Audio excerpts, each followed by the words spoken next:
How we doing? How we doing? Welcome back to the collective. We're doing some more wrestling talk. We're gonna do the NXT review today. We're gonna keep this one a little short just because it's NXT. We won't grade the promos and the matches. We'll pretty much just run through everything and the exciting stuff that happened. So we actually got the show to start off with Jordan Grace going against Stevie Turner. Then we had Roxanne Perez come out on commentary to actually talk with Booker T and Vic. And having Roxanne on commentary was pretty funny, having her going back and forth with Vic. Vic asking her how she gonna deal with Jordan's strength, and her just asking, so you saying I'm not strong? That was pretty funny. But they did a really good job showcasing Jordan for the NXT and WWE universe for people who ain't too familiar with TNA. She wasn't too strong. It wasn't a squash match, and Stevie Turner held her own. It didn't make her look completely overpowered, but you got a chance to show her selling, got a chance to show her strength and her finisher. So it was pretty cool seeing Jordan Grace in the NXT ring. And then after the match, when Jordan had won, Roxanne had got in the ring and got face-to-face with Jordan and actually pushed her. And when she pushed her, she went a little back. And when Jordan pushed Roxanne, Roxanne flew. And then Roxanne got up to hit Jordan, and Jordan had put her in like a little hold like this, and Roxanne had wiggled out and grabbed her title and got out the ring. So this matchup for NXT Battleground is going to be pretty fun to see. So I'm really looking forward to that. In the second segment, we just had Shawn Spears speaking to the young talent at NXT, telling them that he's going to guide them and show them the way. Then he gets confronted about Josh Briggs, about talking about him last week, saying that he needs guidance, which is obviously going to lead with a feud with them. So the next segment we had, after that, we had a little summit of the women that are going to be in the North American title match on Sunday, and that was pretty cool too. We had Booker T hosting that, and it was pretty much just the girls going back and forth, you know, saying their little spiels, everybody getting a little promo in.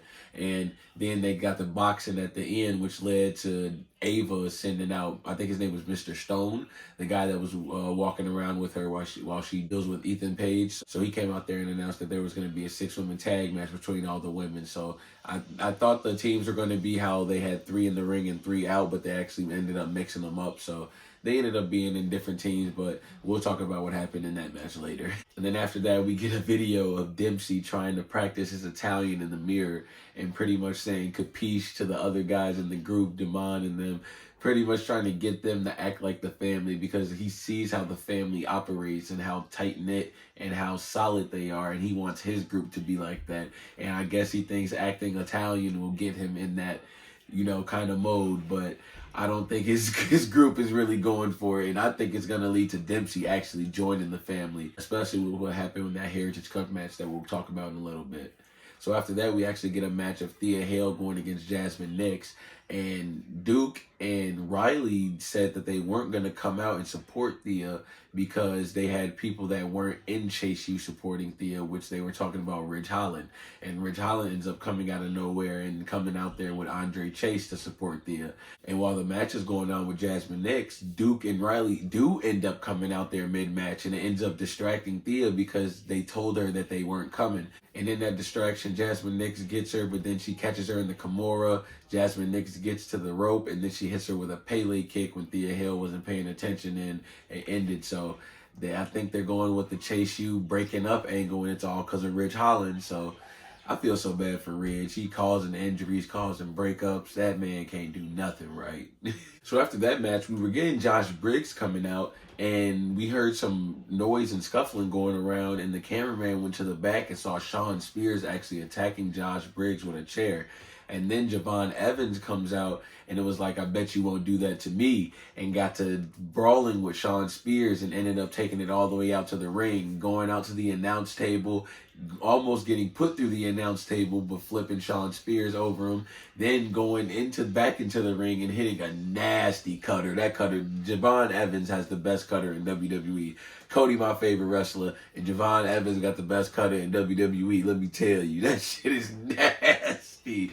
So we're getting a Javon Evans and Shawn Spears feud. I wish we could have got it a week earlier so Javon could have got a match at Battleground. But it's cool. We'll get it another time because Javon Evans and Shawn Spears go put on a banger no matter what. Even if it's at a PLE or if it's just a regular show on NXT, they're going to put on a good-ass match for sure. Then we had the NXT Heritage Cup match with Tony D'Angelo and Damon Kemp. And man, I'm a big fan of the family, man. Tony D'Angelo is great in the ring too. Just the character he plays, it's on point.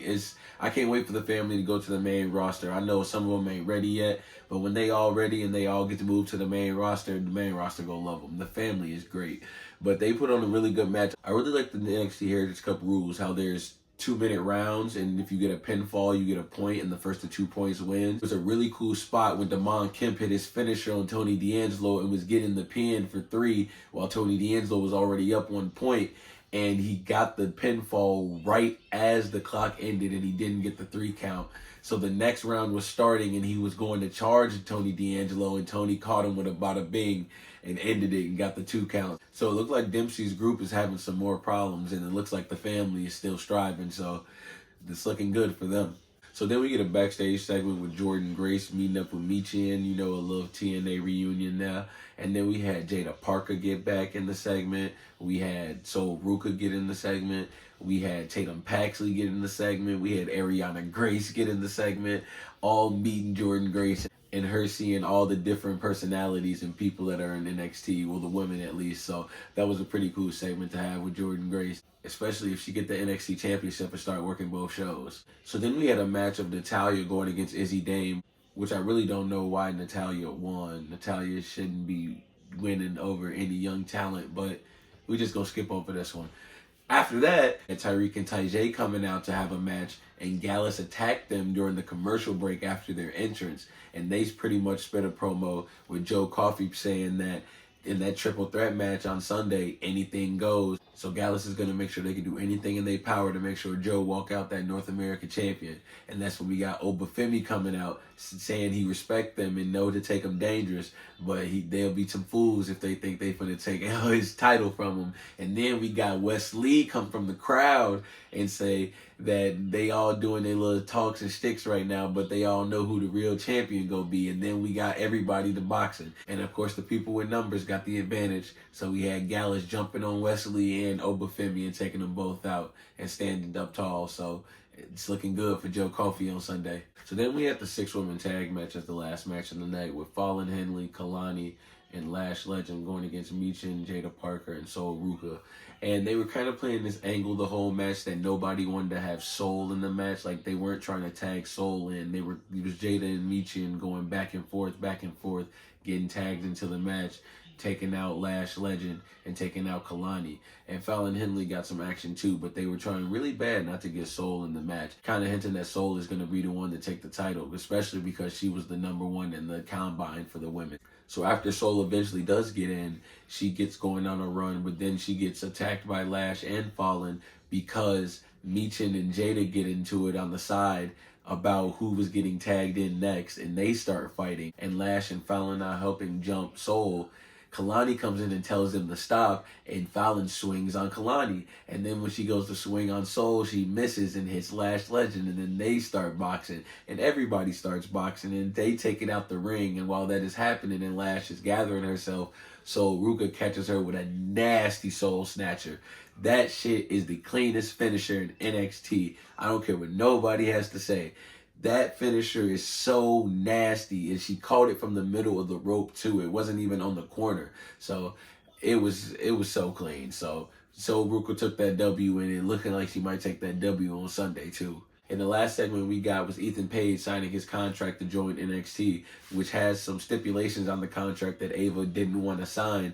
But when Trick came out there and came face to face with Page and pretty much let him know that this is his house and his people, and he ready to do anything about protecting his NXT championship, especially after getting jumped last week. And Page was pretty much telling Trick that he's been around the block. He knows some stuff. He knows what happened with Carmelo and that he was in the same situation. So him and Trick ain't too much far apart. They pretty much alike.